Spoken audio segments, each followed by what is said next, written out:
শুভ সকাল বন্ধুরা, আমার নতুন একটা ব্লগে তোমাদের সবাইকে স্বাগত। সবাই সাথে থাকো আর দেখতে থাকো, একটু স্কিপ না করে। তো দেখো, এই যে সকালবেলা আমি পুজো দিয়ে দিয়েছি। সেদিন বৃহস্পতিবার ছিল, মা লক্ষ্মীর ঘট বসিয়ে দিয়েছি। আর তারপর আমার বর বাজারে গেছিলো, তো বাজার থেকে ইলিশ মাছ নিয়ে এসেছিলো, জোড়া ইলিশ মাছ। তো দুটো এই যে এবার আমি মাছগুলো কেটে নেব, কারণ কেটে আনেনি। কেটে না আনলে খুব অসুবিধা হয়, কারণ মাছ কাটা না সত্যি খুব অস্বস্তিকর লাগে, কিন্তু কিছু করার নেই, কাটতে হবে। তো আমি এই যে মাছ কেটে নিলাম। এবার কাটার পরে আমি কিছুটা রান্না করবো আর কিছুটা তুলে রাখবো। আর দেখো, তোমাদেরকে আমি বলছিলাম যে আমার ছেলে কি করছে।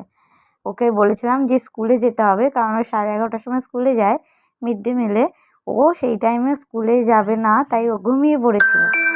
তারপরে ওকে ঘুম থেকে তুলে আমি ওকে স্কুলে দিয়ে এসেছিলাম। তারপরে এই যে বাজারগুলো ঢাললাম, যা যা সবজি এনেছিল, আলু আরও লঙ্কা, ভেন্ডি, পটল, এইগুলো এনেছিল। আর কী এনেছিল, তারপরে ছেলের জন্য শিং মাছ এনেছিল, কারণ ছেলে শিং মাছই ম্যাক্সিমাম টাইম খায়।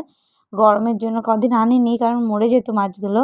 তো এখন বর্ষা বলে আনা হয়েছিল। ওই যে রান্না হয়ে গেছে, দেখো কচুর গাঁটি দিয়ে মাছ দিয়ে করেছিলাম, আর বেগুন আলু দিয়ে মাছ দিয়ে করেছিলাম, আর করেছিলাম আলু ভাজা, আর ছেলের জন্য শিং মাছের ঝোল করেছিলাম। আর এই দেখো, এটা হচ্ছে সন্ধেবেলা, ছেলের জন্য ম্যাগি বানিয়েছিলাম। তো এই দেখো, আমার ছেলে ম্যাগি খাওয়ার জন্য বসে আছে, আর ও ম্যাগি খেতে খুব ভালোবাসে। তো তার জন্য ওকে ম্যাগি করে দিই মাঝে মাঝে, প্রত্যেক দিন করে দিই না, এক একদিন এক একটা করে দিই। তো এই দেখো, ম্যাগি করে দিয়েছিলাম। এই যে ও একা একা খাবে বলে বলছিল, তো ওকে একা খেতে দিয়ে দিয়েছিলাম। আর এই যে এটা আমার ম্যাগি, ঝাল ঝাল করে। তো এই যে আমিও ম্যাগিটা এখন খেয়ে নেবো। এটাও খেতে চাই, কিন্তু ওকে আমি দিই না মশলা দিয়ে। তো আজকের ভিডিওটা এই পর্যন্তই।